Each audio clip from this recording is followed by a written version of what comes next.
सुन लो, समझ लो, अनुभव कर लो और फिर अपने आप में महसूस कर लो कि जो लिखा है वो सही लिखा है कि नहीं। हाँ, कोई भी संसारी प्राणी हो, छोटे से छोटा बड़े से बड़ा, यहाँ तक कि चींटे कीड़े मकोड़े ये भी सब राग द्वेष की क्रियाओं में पड़े हैं। हाँ, आप देख लो उन कीड़े मकोड़ों को, आप देखो वो जो चींटा होता है जिसको आप मकोड़ा बोलते हो, या चींटा समझते हो ना? हाँ, चींटा ही बोलते हो, कहीं कहीं मकोड़ा बोलते हैं।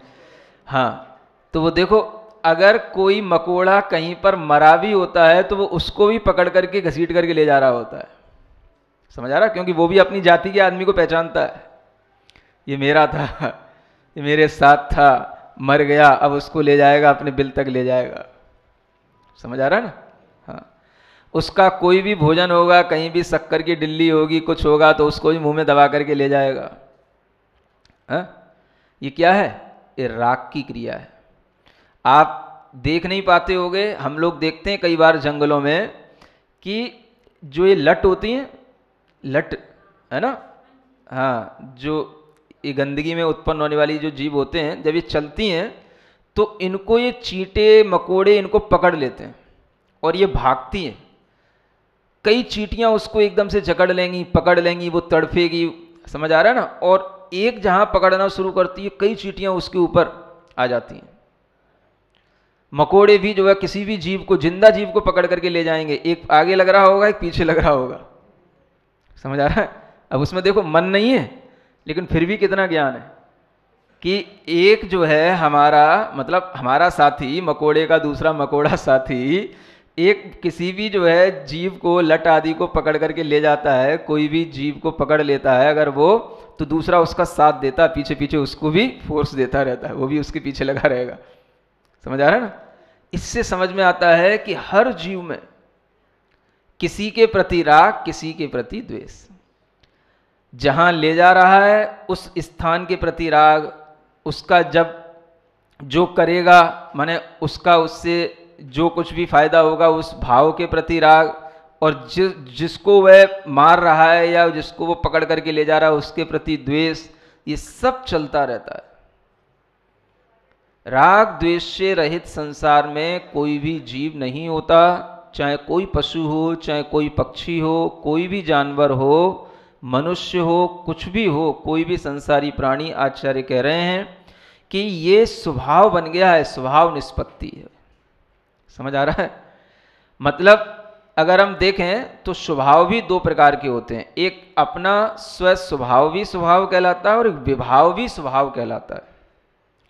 मतलब लंबे समय तक अगर हम किसी वैभाविक भाव में परिणमन करते चले आते हैं तो वो भी हमारा एक स्वभाव बन जाता है, और फिर उसको छोड़ना बहुत मुश्किल हो जाता है।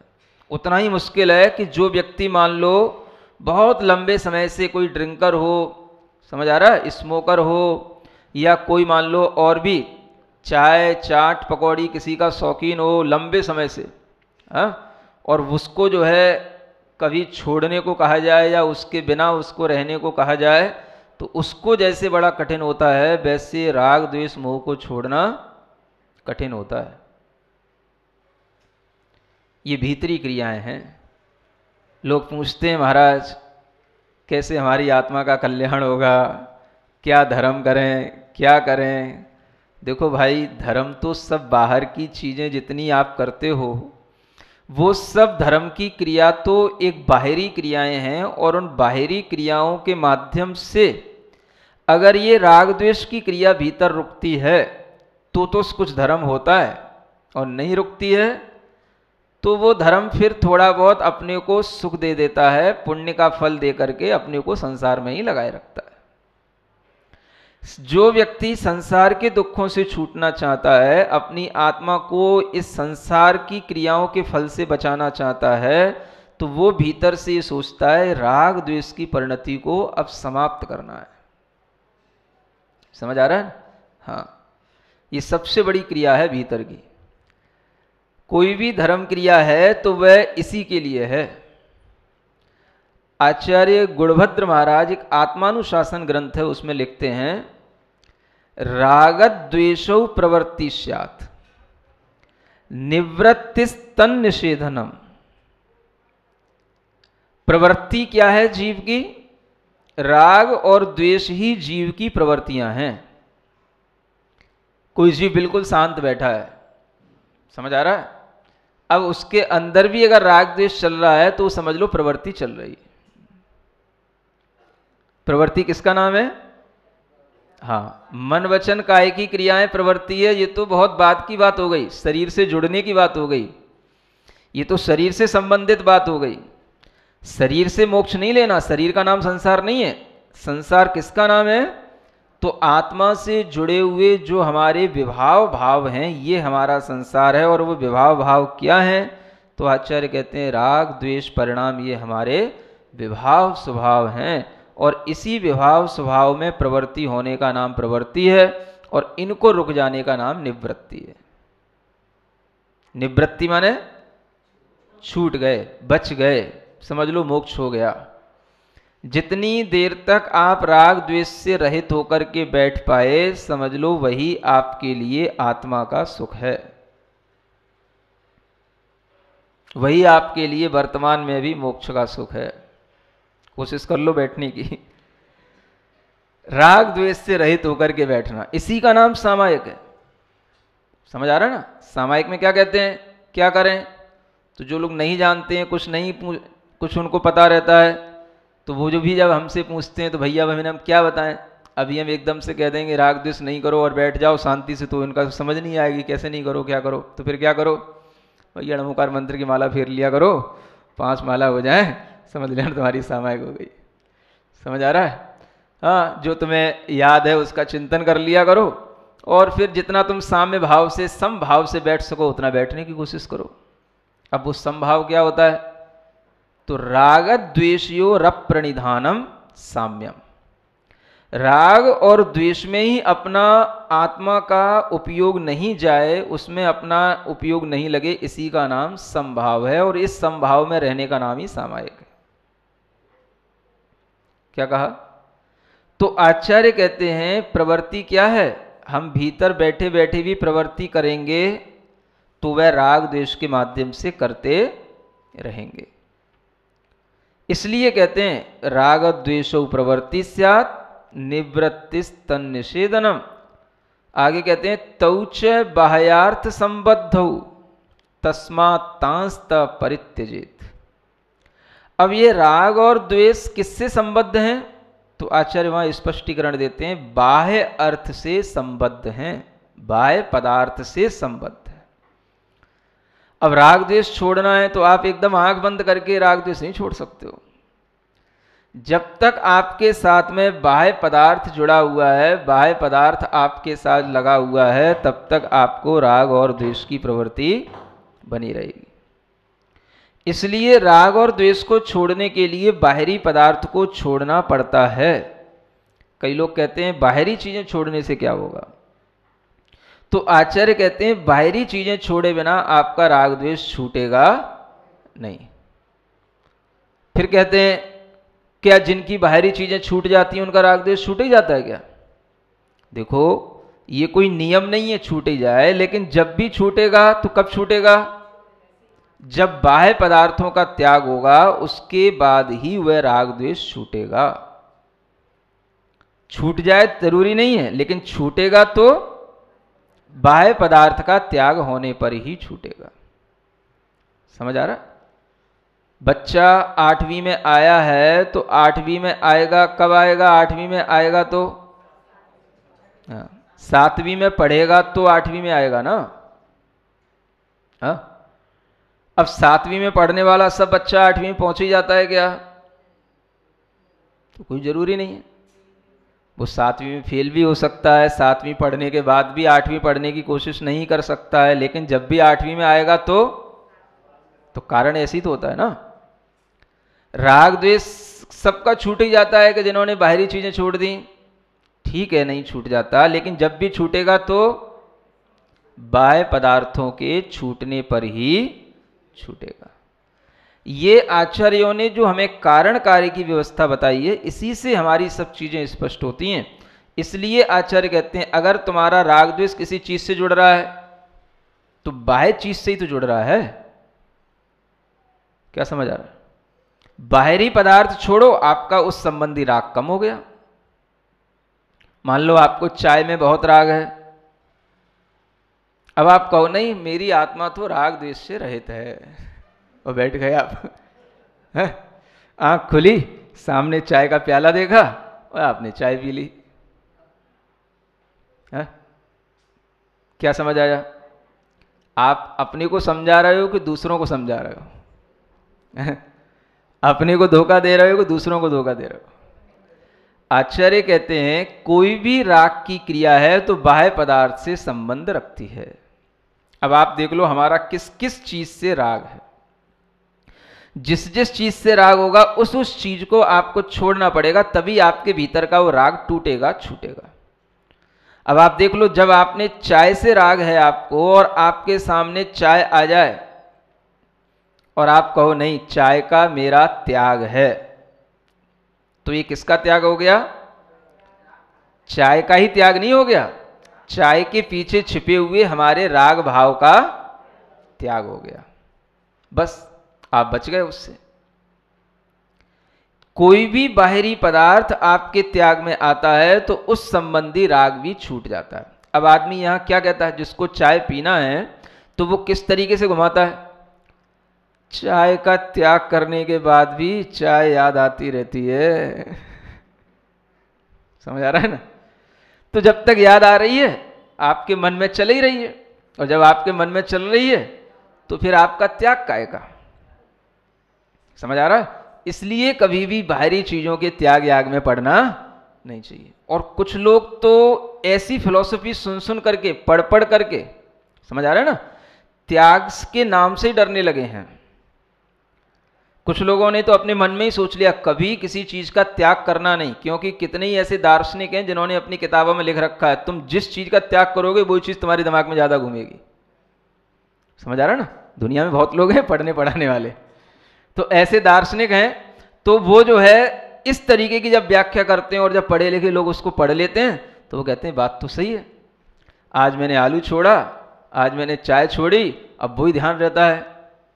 समझ आ रहा है? और कहीं उसको वही चीज़ सपने में आ गई, सपने में खाने में आ गई, पीने में आ गई, तो फिर वो वैज्ञानिक या वो दार्शनिक और आगे लिखा हुआ मिलेगा, बेटा जो चीज़ तू छोड़ता है ना वही चीज़ तेरे माइंड में घर कर जाती है, और वही चीज़ तेरे सबकॉन्शियस माइंड के अंदर चली जाती है, फिर रात में तुझे वही चीज़ दिखाई देती है।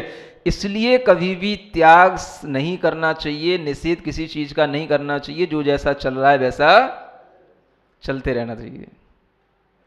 ऐसे सिखाते हैं लोग आजकल, और इसी वजह से पढ़ी लिखी पीढ़ी त्याग से डरने लगी है। समझ आ रहा? लेकिन आचार्य कहते हैं हर किसी के साथ ऐसा होता हो ऐसा नहीं है। त्याग ऐसा भी होता है कि त्याग करने के बाद में उसके लिए मान लो एकदम से उसकी आदत पड़ी थी, उसने छोड़ दिया, और छोड़ने के बाद में उसको याद आए, ये संभव है। लेकिन जब वो चीज उससे दूर रहेगी और वो उससे दूर रहेगा तो धीरे धीरे वो चीज उसके लिए बिल्कुल सम हो जाएगी। समझ आ रहा?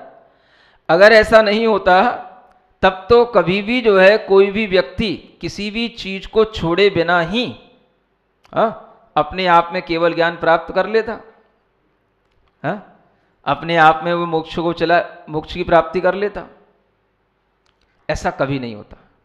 आप देखेंगे जिस चीज में आपका मन जुड़ा हुआ है, चाहे कोई भी चीज हो, चाय हो, पकौड़ी हो, चाट हो, कोई भी चीज हो, घर का कोई भी आइटम हो, आपको पहनने की कोई चीज हो, श्रृंगार हो, वस्त्र हो, कोई भी चीज हो, आप जब उसके लिए कुछ दिनों के लिए छोड़ देते हैं तो आपके मन में धीरे धीरे ये लगने लग जाता है कि हाँ इसके बिना भी अब अपना मन रम गया है। हो सकता है शुरुआत में 2, 4, 6 दिन आपका मन न लगे, हो सकता है 2-4 दिन आपको स्वप्न में भी दिखाई दे, हो सकता है, लेकिन इसका मतलब ये नहीं है कि हम गलत तरीका अपना रहे हैं। तरीका तो यही है, बाहरी पदार्थों का संबंध छोड़े बिना आपकी अंतरंग में राग द्वेष का अभाव नहीं होगा। जब हम वो चीज छोड़ देते हैं तो पहले छोड़ने में डर लगता है। समझ आ रहा है? कोई भी बच्चा होगा, अगर उसने मान लो कोई भी चीज़ बाहरी खाने की चीज़ का त्याग किया है, तो जब त्याग कर देता है तो उसके बाद में उसको ध्यान रहता है भाई मैंने त्याग किया त्याग किया त्याग किया, और वो उसके लिए ध्यान में बना रहता है। उसका हो सकता है मन भी लग जाए, फिर उस चीज़ को देख करके मन भी हो जाए, लेकिन फिर भी सोचेगा नहीं त्याग किया तो खाऊंगा नहीं। समझ आ रहा है? ये होगा, लेकिन शुरुआत में ऐसा होते हुए देख करके फिलॉसफी उल्टी नहीं हो जाएगी। धीरे धीरे यही चीज जब उसके लिए अभ्यस्तता में आ जाती है तो आप देख लो फिर किसी को उस चीज की कोई इच्छा नहीं होती। आप देख लो जिन लोगों का आलू का लंबे समय से त्याग है, क्या उनको आलू के अब स्वप्न आते हैं? क्या उनको आलू खाने की इच्छा होती है? हा? जिन लोगों ने चाय का त्याग कर रखा है तो क्या उनको चाय पीने की इच्छा होती रहती है? हा? कितनी ऐसी चीजें हैं जो लोग त्याग करते हैं और त्याग करने के बाद में फिर कभी उसकी ना याद आती है, ना कभी इच्छा होती है, ना कभी देख करके मन ललचाता है। तो ये क्या मतलब है? उनका उस संबंधी राग हट गया। यही तरीका है। और लोग इस आजकल के दार्शनिक बड़े गलत तरीके से प्रस्तुत करते हैं, क्योंकि उनके लिए फायदा किसमें मिल जाता है? जब भी कोई व्यक्ति त्याग करेगा तो शुरुआत में उसकी फीलिंग यही होगी जो वो बता रहे हैं, और बस उसने वो बात पकड़ ली तो वो समझ लेता हाँ धर्म ग्रंथ में जो लिखा है वो सही नहीं लिखा, जो ये वैज्ञानिक दार्शनिक बता रहा है ना, हाँ ये सही कह रहा है। और दार्शनिक का मतलब भी समझ आ रहा है ना? हाँ, अच्छे दाढ़ी वाड़ी वाले भी हों तो दार्शनिक हो जाते हैं। समझ आ रहा है? हाँ। और ऐसे लोगों के ग्रंथों में, पुस्तकों में आपको सब इसी तरीके की चीजें मिलेंगी, इसलिए वो निषेध करते हैं। त्याग माने किसी भी चीज का संकल्प लेने का नाम त्याग नहीं है, छोड़ने का नाम त्याग नहीं है। तुम तो अपने आप में इतना रम जाओ कि उस चीज को भूल ही जाओ तो समझ लेना त्याग हो गया, ऐसा बोलते हैं। समझ आ रहा? अगर उनसे कहें महावीर भगवान ने भी त्याग किया, नहीं नहीं, महावीर भगवान ने भी कुछ त्याग नहीं किया, वो तो अपने आप में इतने लीन हो गए कि उनके कपड़े ऊपर पड़े थे वो भी छूट गए, उन्हें पता नहीं रहा। समझ आ रहा है? महावीर भगवान ने कपड़े नहीं छोड़े, वो तो अपने आप छूट गए, वो अपने में लीन हो गए। तो बाहर से हवा चली, जा रहे थे कहीं झाड़ी में उलझ गए, उन्हें कोई मतलब नहीं, निकल गए, वो कपड़े हट गए। समझ आ रहा है? त्याग का निषेध करने वाले दुनिया में इतने लोग पैदा हो गए हैं, इतने दार्शनिक मूड के लोग पैदा हो गए हैं कि वो सब इसी तरीके की भाषाएं बोलते हैं जो मैं आपको बोल रहा हूं। समझ आ रहा? और इसके अलावा कुछ तो जैनों में भी ऐसे सेक्ट हैं जो इसी तरीके से महावीर भगवान के त्याग की भावना की इसी तरीके की परिभाषा बनाते हैं। जबकि आचार्य कहते हैं कि आप जब तक अपनी बुद्धि से किसी चीज को संकल्प पूर्वक नहीं हटाओगे, उसको दूर नहीं करोगे, तब तक आप उस संबंधी राग से बच नहीं पाओगे। और ये आपके अनुभव में आता है। अगर ऐसा अनुभव में नहीं आता तब तो हर आदमी यहां पे व्यसनी ही होता। समझ आ रहा? या फिर जितने जैन त्याग करते हैं तो वे सब तड़पते ही मिलते रहते होते फिर तो है। ऐसा होता क्या? आपने मद्य मांस मधु का त्याग किया, अष्टमूल गुणों का पालन कर रहे हो, शराब का त्याग है, व्यसनों का त्याग है, क्या उनकी याद ही आती रहती है? वही सपने में आते रहते क्या? ये सब चीजें ऐसी व्याख्या के साथ में लोग बताना शुरू कर देते हैं, तो जो नई भोली भाली पीढ़ी होती है, जो बच्चे होते हैं, उनके दिमाग में ये चीज़ ऐसी बैठ जाती है कि फिर उनसे हम कभी कहें कि बेटा त्याग कर दो, महाराज त्याग नहीं, हाँ नहीं खाएंगे आप कह रहे हो तो अवॉइड करेंगे। समझ आ रहा है? अवॉइड करेंगे, त्याग नहीं करेंगे। तो ये मेंटलिटी कैसे बनी? ये इस प्रकार की सिद्धांतिक या इस प्रकार की बातें उनको सुनाने से मिली, ऐसा उनका मन बन गया। जबकि आचार्य कहते हैं आप जो प्रवृत्ति है वो रागद्वेष है, और रागद्वेष बाह्य अर्थ से संबद्ध रहते हैं। बाह्य पदार्थ जब तक तुम्हारे साथ जुड़ा हुआ है आपके अंदर का राग भाव छूटेगा नहीं। किसी भी तरीके का राग हो, चाहे आपको अपने श्रृंगार करने का है भाव, अब आप मान लो किसी चीज को छोड़ना चाहते हो, आप कोई भी श्रृंगार करते हो, कोई भी आभूषण पहनते हो, आप उसको छोड़ना चाहते हो, उस संबंधी राग को। समझ आ रहा है ना? वर्तमान का कोई भी दार्शनिक होगा तो कहेगा भाई पहने रहो, उससे राग नहीं करो, श्रृंगार करते रहो, उससे राग मत करो। कैसे ना करो? ये तो बिल्कुल ही उल्टी बात हो गई। ये तो कभी संभव ही नहीं है। ये तो आपके लिए बिल्कुल एक उल्टा तरीका हो गया कि आप उस चीज का सेवन भी करते रहो और कहो कि राग ना करो। ये तो तब संभव है जब आपने पहले उसका त्याग कर दिया हो और त्याग करने के बाद में आपका मन इतना समतामय बन गया हो कि अब अगर वो चीज आपको फिर मिले तो फिर वो आपके लिए किसी भी प्रकार का राग पैदा नहीं करेगी। ये तभी संभव है।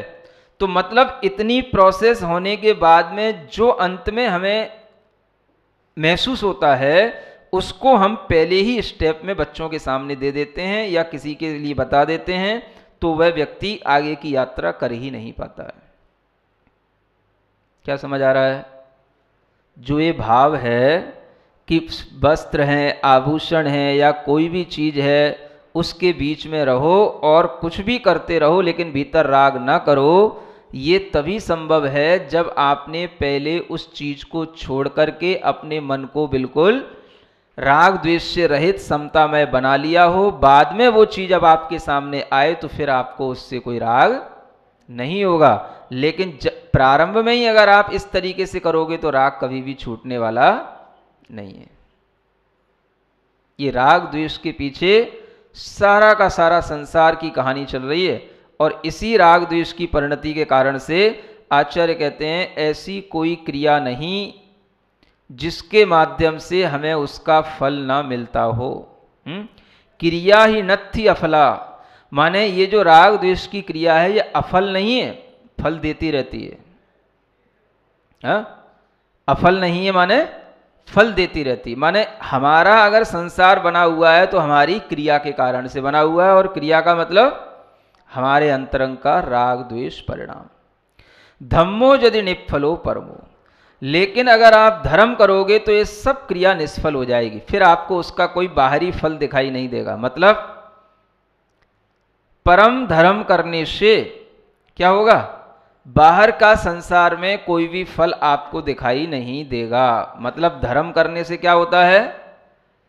परम धर्म का मतलब वीतरागता के भाव का आलंबन लेने से हमारी ये जो पर्यायें दिखाई दे रही हैं ये सब पर्यायें हमसे छूट जाएंगी। इसी का मतलब है कि हमारी क्रिया निष्फल हो गई, क्योंकि परम धर्म के साथ जुड़ी हुई माने वीतराग भाव के साथ जुड़ी हुई जो हमारी परिणति है वह परिणति तो हमें इस संसार के मनुष्य आदि शरीरों से बचाएगी, और जो राग द्वेषात्मक परिणति है वो हमें इस मनुष्य आदि शरीर को ही दिलाएगी। इसका कारण यही है। क्या सिद्धांत समझ में आया? जो भी मनुष्य आदि हमें ये पर्याय मिली हैं, ये जन्म मिले हैं, ये हमारे ही राग द्वेष के फल हैं। समझ आ रहा है? किसी को वह पर्याय अच्छी मिली, किसी को बुरी मिली। बुरी से मतलब रोगी मिली, दरिद्री मिली, है ना। कुछ हाथ पैर असमय में कट गए, टूट गए, आंखें अच्छी नहीं, कान सुनाई नहीं दे रहे। ये सब भी हमारे ही अपने अंतरंग के राग द्वेष का ही फल है। हमने किसी ना किसी से ऐसे द्वेष किए जिसके कारण से हमने उसको उस शरीर के अंगों से रहित किया। हमारी उस क्रिया का यह फल है कि अब हमको वैसा मिला। समझ आ रहा? यही क्रिया संसार का कारण है। इसलिए यहां पर क्रिया का मतलब कुछ और नहीं समझना। क्रिया का मतलब क्या है? राग द्वेष का परिणाम ही अंतरंग की आत्म क्रिया है, और इसको रोकने का नाम ही वीतराग भाव है। वो रुकता है तो ये सब संसार के कारणभूत जो चीजें वो रुकती हैं। कैसे रुकती हैं? आगे इसका बहुत अच्छा वर्णन आ रहा है। एक गाथा आगे की पढ़ेंगे, इसका पहले पद्यानुवाद पढ़ते हैं। पर्याय नाश बिन रहती वैभाव की परिणति भी, उत्कृष्ट धर्म यदि संसार का सुवर्तन। यहां पर धर्म निष्फल है। निष्फल का मतलब संसार के फल उसमें नहीं लगते हैं। जो व्यक्ति वास्तव में धर्म करता है, दो धर्म करने का मतलब क्या हुआ? वो अपने राग द्वेष का नाश करता है तो उसको फिर संसार के फल दिखाई नहीं देते हैं, जो हमें संसार के सुख दुख मनुष्य पशु आदि पर्याय मिलती हैं, ये फल उसको प्राप्त नहीं होते हैं। तो धर्म करने से ये संसार के फल निष्फल हो जाते हैं। अब आगे आचार्य कहते हैं कि ये जो मनुष्य आदि पर्यायों की हमें जो क्रिया का फल है वो कैसे दिखाई देता है, उसका यहाँ कारण बताते हैं। कम्मम नाम समखम स्वभाव मद अपड़ो सहावेण अहिभूय नरम तिरियम नेरय्यम वासुरम कुड़दी। पढ़ें एक बार।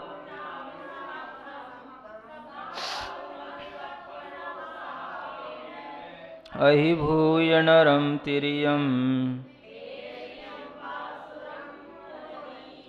क्या कहते हैं? कम्मम नाम समखम, एक नाम कर्म वाला कर्म है। क्या कहा जा रहा?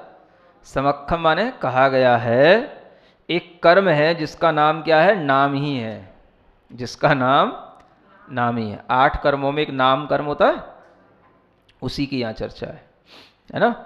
तो वह जो नाम कर्म है, उस नाम कर्म के कारण से अपड़ो सहावेण सहावम अभिभूय, यानी आत्मा का जो स्वभाव है वह अपने ही स्वभाव को अभिभूत करके कभी नरम माने मनुष्य, तिरियम माने तिरियंच, नेरय्यम माने नारकी और सुरम माने देव, कुड़दी माने कर देता है।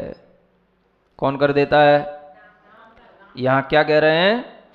नाम कर्म क्या करता है?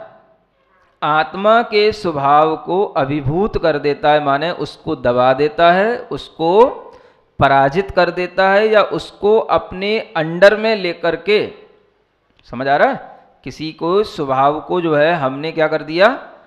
दबा लिया, उसको हमने अभिभूत कर दिया और उस पर अपना अधिकार जमा लिया, तो फिर वह अपना काम दिखाने लग जाता है। क्या मतलब हुआ? नाम कर्म हमारी आत्मा का स्वभाव ढक दे कर देता है, आत्मा के स्वभाव को प्रकट नहीं होने देता, और वह नर नारक आदि पर्यायों को प्राप्त करा देता है। कौन करा देता है? नाम कर्म।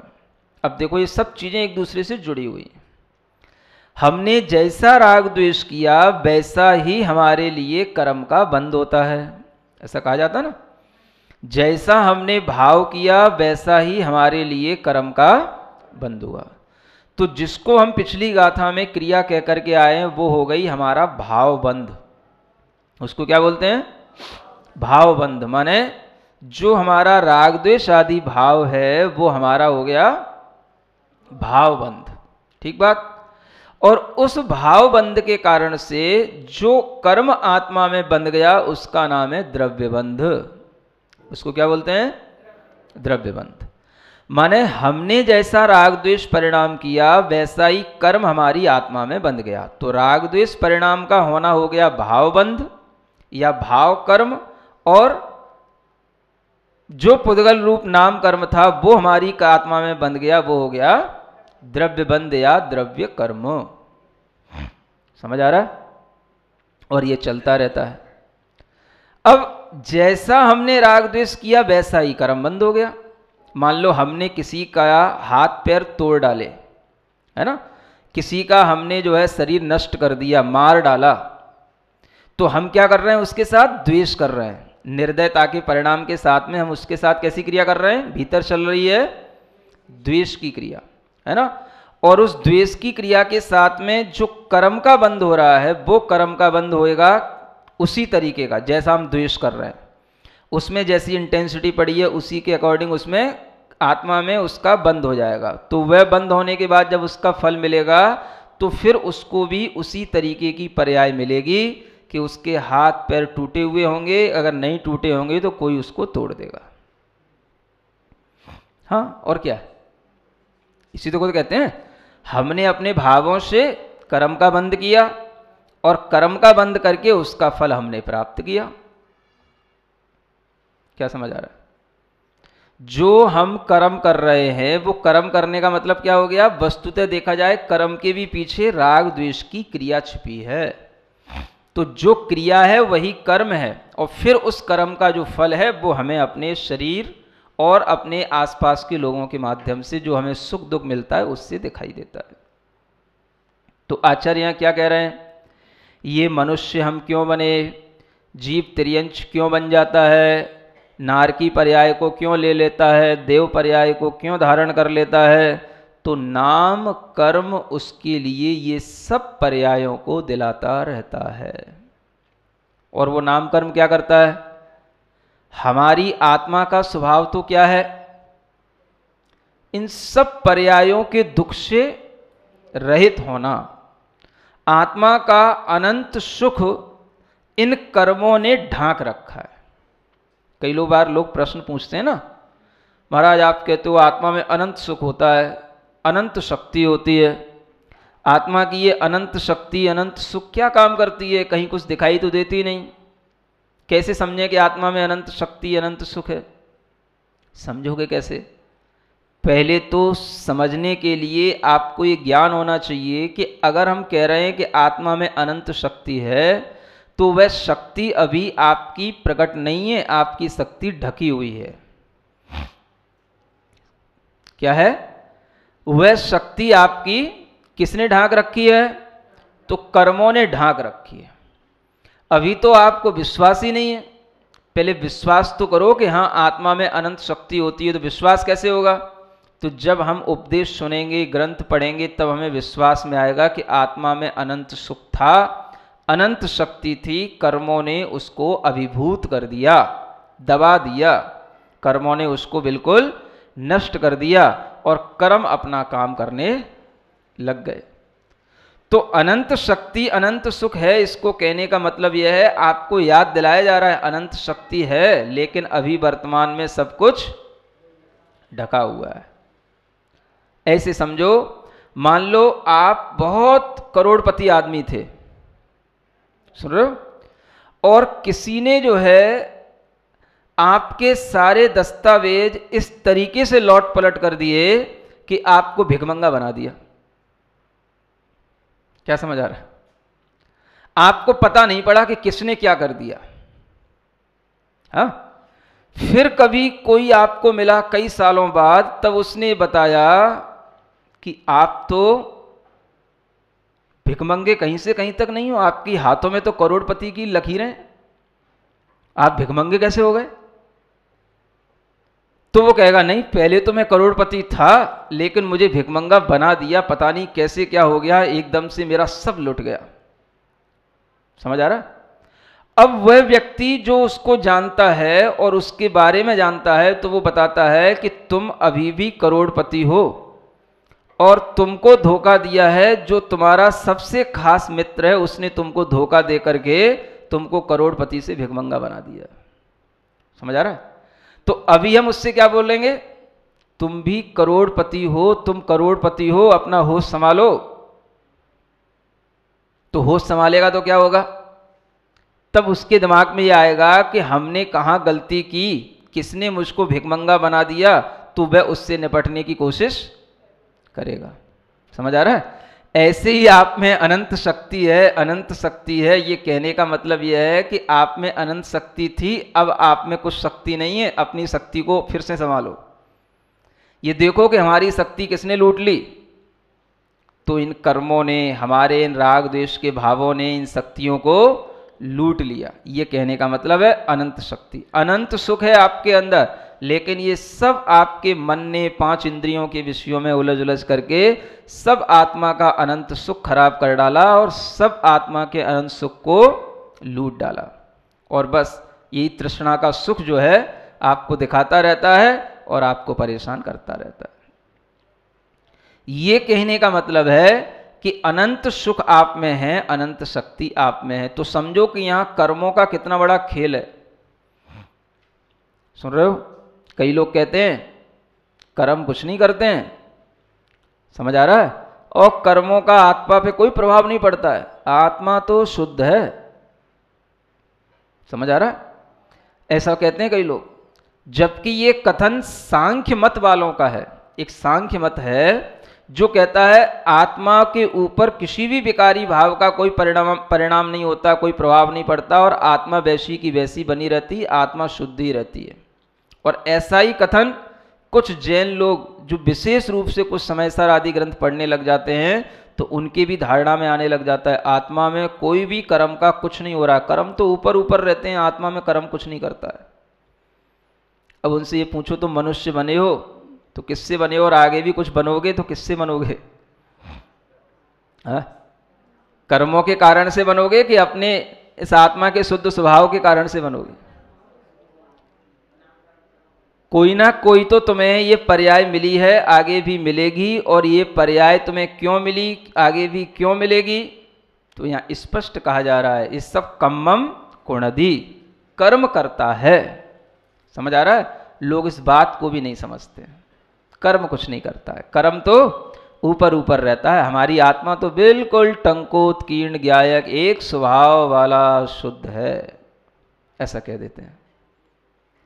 ये आत्मा की शुद्धता भी उसी तरीके की है जैसे अभी हम आपको बता रहे थे हमारी आत्मा अनंत शक्ति वाला है, अनंत सुख वाला है। ऐसी हमारी आत्मा का स्वभाव क्या है? तो एक ज्ञायक स्वभाव ये हमारी आत्मा का स्वभाव है। लेकिन अभी वर्तमान में तो कुछ भी, ये तो सब कर्मों ने अभिभूत कर रखा है।